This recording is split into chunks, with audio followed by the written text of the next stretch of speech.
सबको जय मसीह की। मैं जसपाल एक बार से फिर परमेश्वर का वचन लेकर उपस्थित हुआ हूँ। मेरा आज का टॉपिक है प्यासा मन परमेश्वर में तृप्त।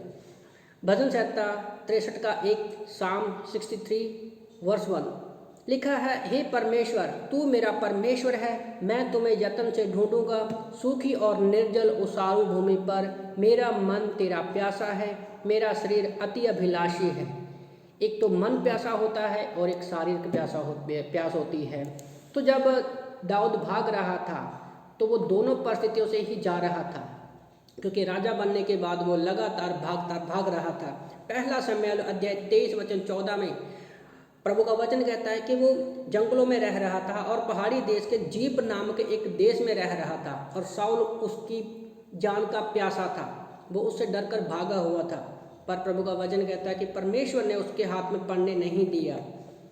सूखी जमीन का मतलब क्या होता है? जैसे एक जमीन रहती है, अगर उस पर बारिश ना हो कई सालों तक तो वो इतनी सख्त हो जाती है कि पेपड़ी उठने लगती है, और जब उसके ऊपर पानी की बूंदें पड़ती हैं, बारिश पड़ती है, तो वो नरम हो जाती है और उसमें हम लोग क्या है फसल उगा सकते हैं।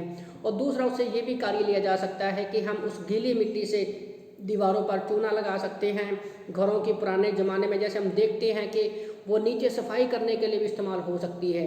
उसी तरह से अगर हमारा परमेश्वर का मन अभिलाषी है, प्यासा है, हमें भी पानी रूपी वचन की ज़रूरत है। और हम जानते हैं यूहन्ना 1:1 के अनुसार यीशु मसीह वचन है और वो जीवित है। तो परमेश्वर जब हमारे जीवन में आता है, हमारे सूखेपन में आता है, तो परमेश्वर भी हमें अपनी महिमा के लिए लोगों के बीच में इस्तेमाल करना चाहता है। पर याद रखो, इस दुनिया में कोई भी व्यक्ति ऐसा नहीं है जिसको प्यास ना लगती है। सबको प्यास लगती है, आत्मिक प्यास लगती है, शारीरिक प्यास लगती है। तो वचन ही है जो हमारी सारी समस्याओं को दूर कर सकता है पवित्र आत्मा की अगुवाई में। तो बाइबल में हम लोग बहुत सारी एग्जाम्पल देखते हैं कि परमेश्वर ने कैसे प्यासे मन के लोगों को तृप्त किया। पहली एग्जाम्पल हम लोग देखते हैं यूहन्ना 4 में हम देखते हैं कि यीशु मसीह ने कहा, जो यीशु कहता है कि जो जल मुझसे पिएगा वह कभी भी प्यासा नहीं रहेगा अनंत काल तक, और वो उसके अंदर से क्या है, हमेशा वो जीवन जल का प्याला जो है उमड़ता रहेगा। और आज वही हमें परमेश्वर ने बनाया है। यूहन्ना 4 में सामरी औरत कई पति कर चुकी थी, वो मन से वो प्यासी थी, पर जैसे ही यीशु मसीह उसके जीवन में आया, उसके प्यासे मन को परमेश्वर ने तृप्त किया। उसी तरह से यूहन्ना 8 में हम उस व्यभिचारी औरत को देखते हैं, जब उसको पत्थरों के साथ मारने की तैयारी हो रही थी, तब यीशु मसीह ने उसके प्यासे मन को परमेश्वर ने तृप्त किया। उसी तरह से उत्पत्ति की किताब अध्याय 16 वचन 7 से 15 में हम देखते हैं कि जब हाजरा और उस अपने बेटे को लेकर वो चली गई, तो उसके पास वो कुएं के पास बैठी थी। वहाँ पर स्वर्गदूत ने आकर उसके प्यासे मन को परमेश्वर ने वहाँ पर तृप्त किया। और निर्गमन की किताब अध्याय 2 वचन 15 में भी हम देखते हैं, जब मूसा जो था वो एक मिस्री को मारकर उसको गाड़ कर भाग गया था, और मिद्यान देश में वो कुएं के पास बैठा था।